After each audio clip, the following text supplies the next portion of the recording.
Alors aujourd'hui, on va parler des supports et des résistances. Alors qu'est-ce qu'un support, qu'est-ce qu'une résistance? Et on va parler inévitablement de l'offre et de la demande. Alors nous sommes sur le graphique de Bitcoin contre le dollar sur Coinbase. D'accord? Qu'est-ce qu'un support et qu'est-ce qu'une résistance? Alors pour pouvoir expliquer correctement qu'est-ce qu'un support et qu'est-ce qu'une résistance, on doit en parler du concept de l'offre et de la demande. Donc, l'offre et la demande est un modèle de détermination des prix dans un marché. Ok? Donc, on a un marché, d'accord? On a un actif, d'accord? Et dans ce marché-là, il y a des gens qui veulent cet actif, d'accord? Et des gens qui y en ont et qui veulent en vendre de cet actif. Donc, on a de l'offre et de la demande. C'est ce qui détermine le prix dans un marché. D'accord? Ensuite de ça, l'offre est la quantité d'un bien économique que les producteurs ou les détenteurs, ok, souhaitent vendre à un prix donné. Donc, l'offre, ce que ça nous dit, c'est que dans le fond, il y a des gens qui ont cet actif-là, ok, et qui veulent le vendre à un bon prix. D'accord? Et la demande est la quantité voulue d'un bien à un prix donné par les consommateurs ayant les moyens de l'acheter. Ok?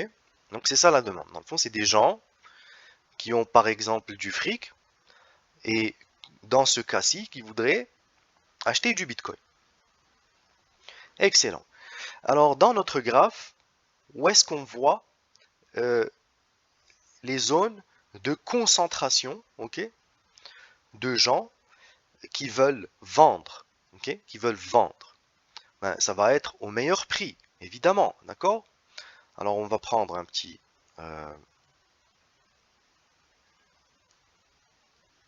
ok, non, pas ça.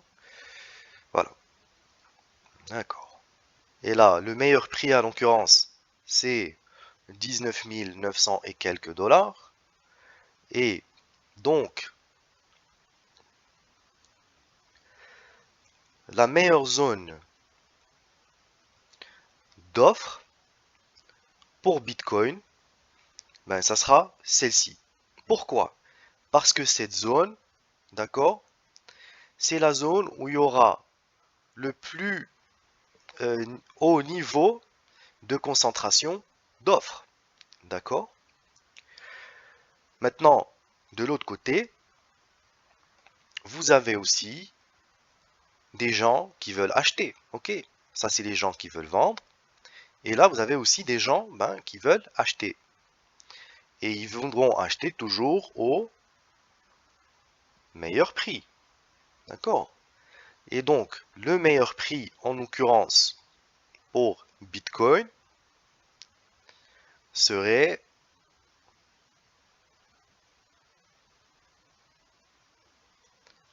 cette zone-ci. D'accord? Alors, ici, on appelle ça une résistance. D'accord? Alors, cette zone-ci, c'est une résistance. Ok? Regardez.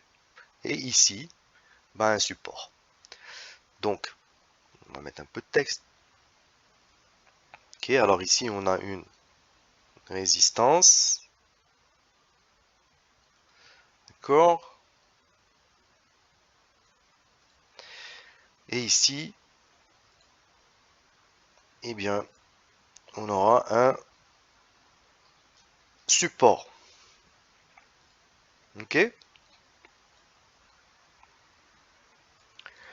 Alors, pour un trader, qu'est-ce que ça veut dire en fait? Ça veut dire que dans cette zone-ci, il y aura beaucoup de ventes et donc, sensiblement, le prix devra faire quelque chose. Pardon.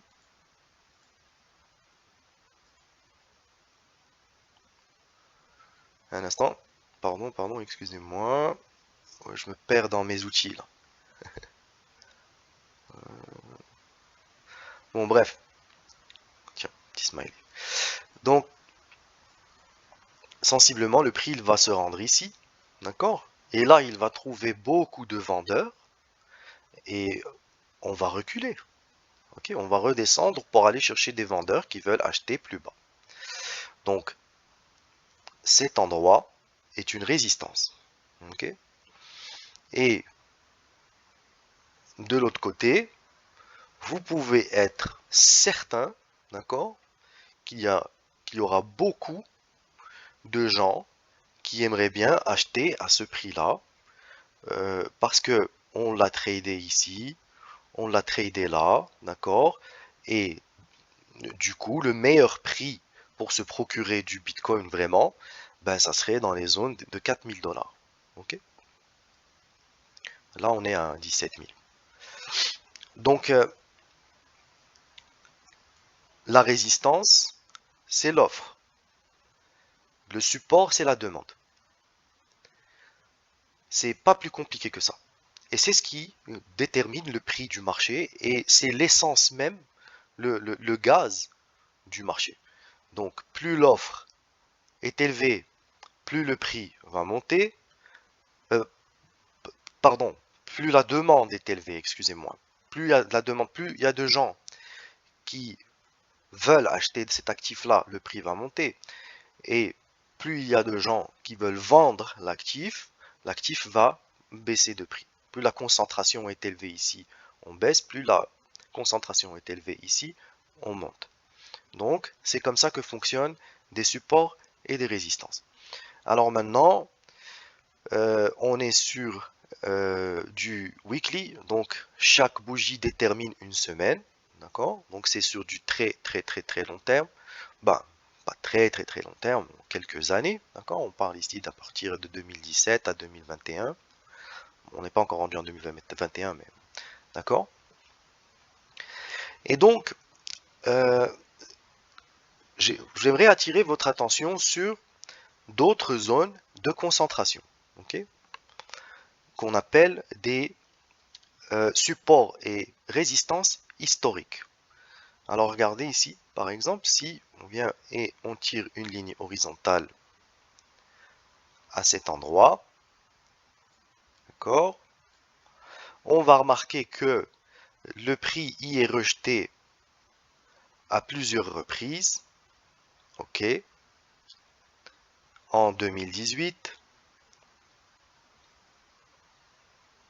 et en 2017 aussi. Et que même en montant, on y a tradé un petit peu, et c'est après ça qu'il y a eu ce climax run de fou. Hein, de fou. D'accord. Alors, qu'est-ce que ça nous dit, ça, en fait? Ça nous dit que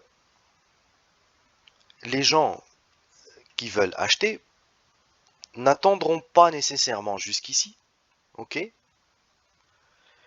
Et que dans cette zone ici, il va euh, très très possiblement, on va dire que le, le pourcentage pour qu'il y ait beaucoup de gens qui achètent ici est très très très élevé et qui n'attendront pas un retour ici, d'accord? Parce que c'est une zone clé de trading. Alors ça, c'est un support, ok? C'est un support. Et comme pour le support, on a aussi des résistances, d'accord? Par exemple, à ce niveau-là, ok? Pourquoi ce niveau-là? Vous voyez bien que après cette chute-ci,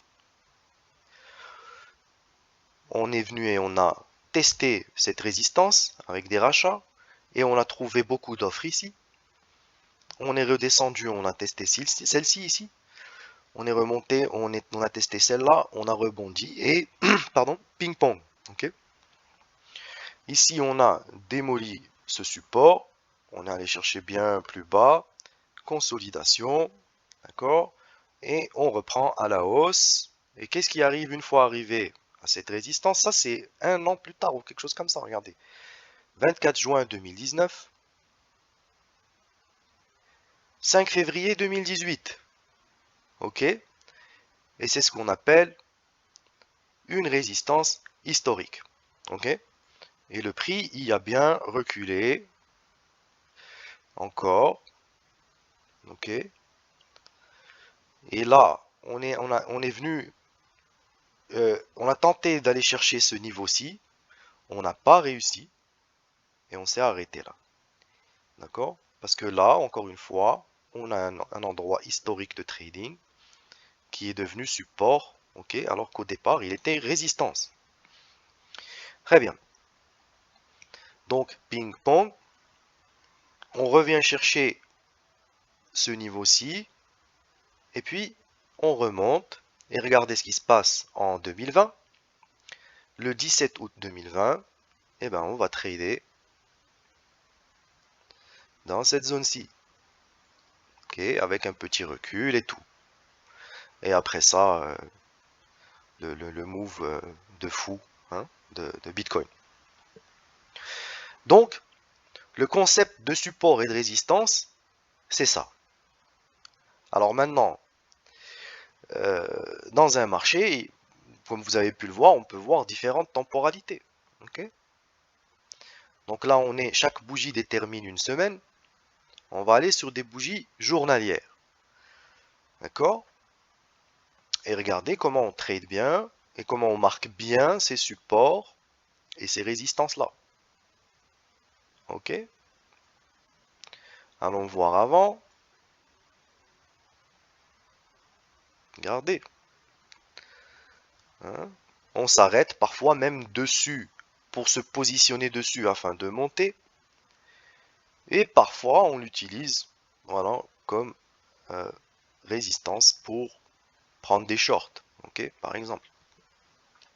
Donc le concept de support et de résistance, c'est en fait les endroits clés, ok, où la concentration ou de l'offre ou de la demande se trouve.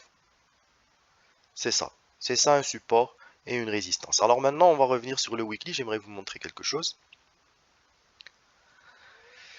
Et on va enlever tout ce qu'il y a au milieu de notre zone d'offre ultime, donc de résistance, et notre zone de support ultime, donc de demande max. Il y a un outil qui s'appelle le retracement de Fibonacci, qui nous aide dans le fond, suite à un mouvement de prix, d'accord, à trouver les différents niveaux de concentration d'offres et de demande. Donc on vient ici. Alors, Fibo. C'est dommage parce que sur ma plateforme, j'ai des petits trucs pour aller rapidement chercher mes outils. Et la vérité, je ne cherche plus ici du tout. C'est simple, c'est juste pour les vidéos. Tiens, ça va être là. Ok, d'accord, c'est là. Alors, retracement de Fibonacci.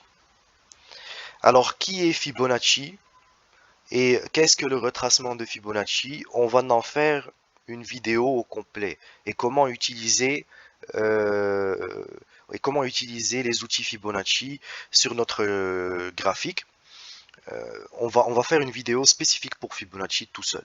Il est d'une importance majeure. Mais en attendant, je vais l'utiliser pour expliquer les supports et les résistances. Donc on va par exemple à notre plus bas prix, d'accord? On va dire que c'est ici. Et on va aller à notre plus haut prix, qui est là.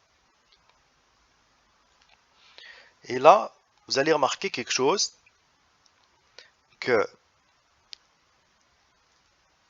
si on fait ça comme ça, et qu'on étend les lignes à droite, eh ben, les gens qui tradent cet actif, ou la psychologie des traders, des investisseurs, des institutionnels, de tout le monde qui sont sur ce marché fonctionne d'une certaine manière. D'accord?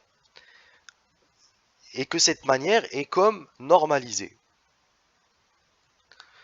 Regardez ici, là on est à 0 et là on est à 100% de Fibonacci. Donc le level qui a le plus de concentration d'offres et le level où il y a le plus de concentration de demande. Maximum. Ok, ça c'est presque 0 et ça c'est 100. D'accord. Alors regardez ce qui se passe dans les niveaux de pourcentage qui sont déterminés par la suite de Fibonacci. D'accord? Là, on va juste dire ça. Donc, on a le 78,6, le 0,61,8, le 0,5, le 0,38,2 et le 0,236. Ça, c'est les classiques, classiques, classiques. OK? Alors, on va aller vérifier ce qui se passe avec la 78,6. Alors, on voit clairement ici que la zone de 78,6 a été respectée et on a trouvé de l'offre. Et on a tradé à ce niveau-là. Ensuite de ça, on a trouvé du momentum pour monter. Ok? Et à la 0,618 de Fibonacci, qui est la 61,8%, qu'est-ce qui se passe? Encore une fois, on a trouvé de l'offre. Alors regardez cette bougie ici. Avec précision, ok? On monte et avec précision, c'est là qu'on est rejeté. On retente, on est rejeté et boum. Et puis là, ben, encore une fois, on trouve des acheteurs et puis on ram ça. Ram, ça veut dire qu'il n'y a pas de wick en arrière. Il n'y a pas ça. C'est une bougie plate par en bas et on la ram vers le haut. D'accord? Un petit concept si jamais vous l'entendez, vous entendez d'autres analystes le dire. C'est ça un ram. Et donc, pour revenir à Fibonacci, c'est sensiblement ça. Ce qu'on voit avec Fibonacci, c'est des différents niveaux où il est très probable que vous trouverez une concentration ou d'acheteurs ou de vendeurs, dépendamment de où vous en êtes dans le prix. Ok?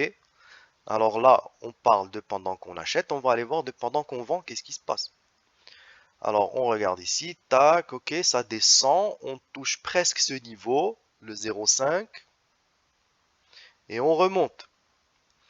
Et là, on va venir le marquer une deuxième fois, en quelques pixels, ok, c'est pas grave. Et on remonte. D'accord? Donc c'est bien un niveau respecté. Et là, on descend, et regardez ce qui arrive sur le niveau qui est plus bas. Là, on trade quelques semaines dessus, autour. Ok, on vend, on achète, on vend, on achète, on n'est pas sûr. Et puis, boum, l'offre surpasse la demande. Et on descend. Et là, on trouve un support sur la 61,8. Regardez comment on l'a marqué en montant. Et puis, on fait même un rebond jusqu'à la 0,5, la 50%. Et là, on trouve encore une fois de l'offre qui surpasse la demande. Et bim, bim, bim, et ça descend. Et ça continue. Donc, en conclusion, ce qu'on retient, c'est que les niveaux de Fibonacci peuvent nous permettre de prendre une décision plus éclairée par rapport à où est-ce qu'on achète et où est-ce qu'on vend. Et donc, voilà ce qui va terminer cette vidéo, short and sweet. On parle juste de support et de résistance, d'accord? Et de niveau de concentration d'offres et de demande. Je vous remercie pour votre audience et n'oubliez pas les pouces bleus, abonnez-vous et activez la petite cloche. Mettez ça à toutes pour recevoir mes vidéos. D'accord? Allez, salut!